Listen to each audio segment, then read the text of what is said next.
Celeste's body was found last year. David was on tour promoting his debut album. The 21-year-old was on a path to stardom, but many had not heard about the singer. And we continue our team coverage with Mark Robles live in the studio. Mark? Yeah, David, no doubt about it. David was a rising star, pivoting from YouTube content creation to music. After going viral, he opened for singer SZA before launching his own world tour. To his fans, he was huge. To others, his connection to the death investigation was the first time they heard his name. His rise to viral fame as a Gen Z pop singer with millions of followers on social media did not happen overnight, but it certainly came quick. Born in Queens, New York, David's real name is David Anthony Burke. As a child, he moved to Houston, Texas. The now 21-year-old's career didn't start with music. He began as a streamer, playing games like Fortnite, hoping to gain fame and followers on YouTube before turning to original music. Give me one more dance. Some of the songs going viral on TikTok, including his 2022 track Romantic Homicide. You died, and I didn't even cry. It peaked at number 4 on Billboard's Hot Rock and Alternative Songs chart. He performed it on Jimmy Kimmel Live. I killed you, and I didn't even regret it. He had signed a record deal, and at 20 years old, just 1 year ago, released his debut album, Withered, sending him on his first world tour. He spoke last August to ABC's Gio Benitez. What's it like for you looking back? And because it wasn't that long ago, to see how your life has changed now. Yeah, I mean, it's such a blessing to be able to express myself and release my art and help people around the world too. But I was homeschooled for the majority of high school. So I was at home, just video games, writing, poetry, reading books. He says it was that upbringing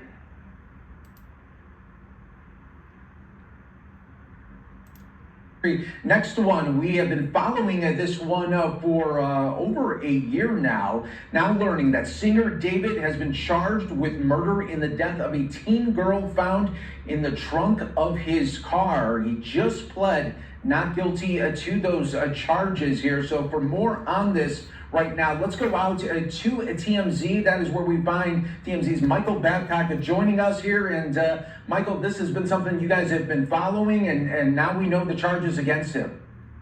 Hey, Mike, thanks for having me. Yeah, no, that's absolutely right. We have learned more in the last couple of hours than we had in the last 7.5 months combined, Mike. And as you said, we know what the prosecutors are alleging here now. They're saying that on April 23rd, 2025, 4 months before 14-year-old Celeste Rivas was ever discovered in the back of that Tesla that was registered to David in that impound lot, that he allegedly murdered her because he was scared, according to the prosecutors, that she was going to reveal that he was having this inappropriate relationship with this minor. He is now 21 years old, Mike, so he would have been around 20. Obviously, he is an adult. He is over 18 years old. She was not. She was something like 13 years old and then 14 years old when she's ultimately found. So the premise is that she had basically said, hey, I'm going to go and I'm going to reveal that we were having this relationship, and he was not going to allow her to derail his career. And because of that, they say that on that day in April, he lied in wait and he called her over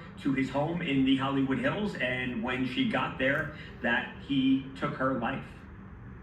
And that is one of the enhancements the prosecutors are alleging, that because he felt that she was going to tell on him, that one of those enhancements are killing a witness. That's exactly right, and because of that, Mike, that makes this a case that is eligible for the death penalty. So it doesn't mean that that's what the prosecutors are going to seek. In these cases, they will usually get with the family and see what the family's wishes are. So that remains to, kind of to be determined there, Mike, on what they actually seek here. But the bottom line is that the death penalty will be on the table here, and we will see if they pursue it. And Michael? Preliminary hearing and the proceedings. Calling People versus David Anthony Burke. That's case number 26 CJC F02399. Good morning or good afternoon, Your Honor. Blair Burke, Marilyn Bednarski, Regina Peter, on behalf of our client, David Burke, who's in custody. Thank you. Good afternoon, Mr. Burke. Deputy Attorney Beth Sullivan to the people, Your Honor. Thank you. And counsel, on behalf of your client, do you waive formal reading of the complaint, advisement of rights, including armed forces and veterans' rights, enter a plea of not guilty, denying any and all special allegations, enhancements, and priors, Yes, Your Honor. and requesting a preliminary hearing within the period? Yes, Your Honor. From the media reports, apparently there have been 4 months of secret grand jury proceedings. We believe that Mr. Burke is entitled at the earliest opportunity to an open preliminary hearing and the proceedings not be done in secret. So we are asking for a preliminary hearing to be set at the earliest possible date on the 10th day. Your Honor, we believe the actual evidence will show David Burke did not murder Celeste Rivas Hernandez, nor was he the cause of her death. And we would like to be able to have the evidence come into the light of day at the earliest opportunity in order to establish that. We're asking for April 23rd as a 3 of 10, Your Honor. Anything from the people? We'll be very happy to put on the evidence that we've collected in this case in the last several months. Thank you. So the matter will be set, plea of not guilty has been entered on behalf of Mr. Burke. The matter will be set in Department 105. The matter is ordered assigned to Judge Charlene Almeida in Department 105 for all purposes by the judge of the supervising judge of criminal. Yes, Your Honor. If I may just put on the record, we have, as soon as the people arrive, delivered a informal discovery request consistent with Penal Code Section 1054. We have been given almost no discovery thus far. We've received a 3-page follow-up report. Thank you very much. Good morning, and thank you all for being here. I want to begin by expressing my deepest condolences to the parents of Celeste Rivas. No parent or any human being should have to endure what you've gone through. Today, alongside DA Hockman and our partners at the LA County District Attorney's Office, and thanks to the tireless and hard work of our investigators at the LAPD, we're announcing the arrest and prosecution of David Burke for the murder of 14-year-old Celeste Rivas. Throughout the 7-month investigation, this department has faced criticism for how we handled the case and for our decision not to provide details. I want to be clear about something. My duty is not to fuel speculation, it's to deliver justice, and that requires patience and discipline on everybody's part. This investigation was driven by a single purpose: to secure justice for Celeste Rivas and for those who loved her. We had to be certain that nothing we did or said would ever jeopardize this case. Ms. Rivas was a reported runaway from Riverside County. During the course of our investigation, detectives learned that she had been involved in a sexual relationship with Mr. Burke when she was a minor and he was an adult. On April 23, 2025, Ms. Rivas arrived at Mr. Burke's home in the Hollywood Hills. That's the last time she was known to be alive. On September 8, 2025, Ms. Rivas' dismembered and badly decomposed body was discovered in the front trunk of Mr. Burke's impounded Tesla. From that moment forward, our investigators faced an extraordinary, difficult, and complex case. The condition of her remains delayed the medical examiner's ability to be able to determine cause of death. The substantial amount of time that passed between her death and the discovery meant that crucial evidence had degraded or disappeared. And as detectives worked to uncover the truth, they also had to sift through and debunk a great deal of false information circulating publicly. These challenges were real, and they required patience, precision, and an unwavering commitment to the facts. Despite these obstacles, and despite intense public pressure, our Robbery Homicide Division detectives remained steadfast in their duties. They recovered and analyzed a substantial amount of digital and forensic evidence. They stayed focused, disciplined, and committed to uncovering the truth. Their work, in close collaboration with the District Attorney's Office, has brought us to this moment today. I want to thank the District Attorney and his team, as always, for their partnership. This case demanded coordination, persistence, and a shared commitment to justice.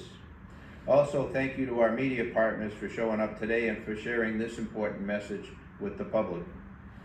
And finally, to Ms. Rivas' family, we cannot undo the pain you are feeling. Our hope is that today brings some measure of accountability and a step in the journey toward healing. Please know that the Los Angeles Police Department remains fully committed to seeking justice on behalf of your daughter. Thank you. Some of the comments below were very interesting. I'll read the ones which are permissible. I'm so glad they're going after him for sexual crimes against a minor. Everyone knew David was a suspect except David. Justice for Celeste. The definition of a monster.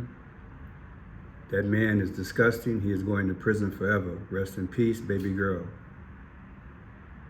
I hope he suffers in jail. That poor girl was failed on so many levels. Justice for Celeste, so many murders. Yeah. Allegedly, he met her at 13 years old, 13 or 14. I've been off and on looking at this thing, and when it broke today, I was like, wow, you know,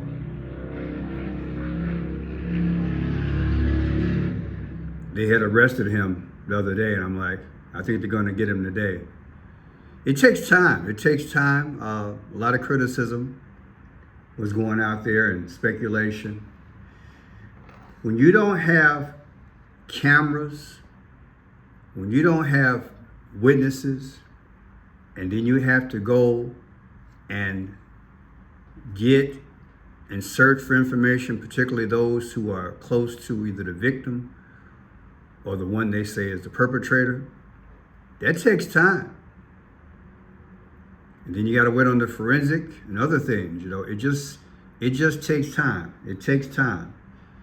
And you don't want to let the information out too soon, because remember, when you're in court, that could be brought up. There are people who have been let go, or a mistrial, or a retrial, or whatever, because you move too fast, or you, let's just say you botched the case. So I can respect that. It's been, what, 6-7 months? May she rest in peace, and we'll see what the jury says. You saw here that they're ready to roll. They're ready to roll. So they're saying the 23rd, this thing will be in court. If I can get the latest and greatest every other day, I'll bring it to you. But yeah, what a story. You have a guy who was catapulted to fame, and now he's in the slammer allegedly for murder. And this child, this young girl, I mean, I don't know. You can speculate all day. She was a runaway. This girl was a runaway. And that's a whole nother video, you know? A lot of that going on throughout the world. Let me know what you guys feel. You've been following the case? It's deep. I'm Friendship Pearson. We'll stay up on it. God bless.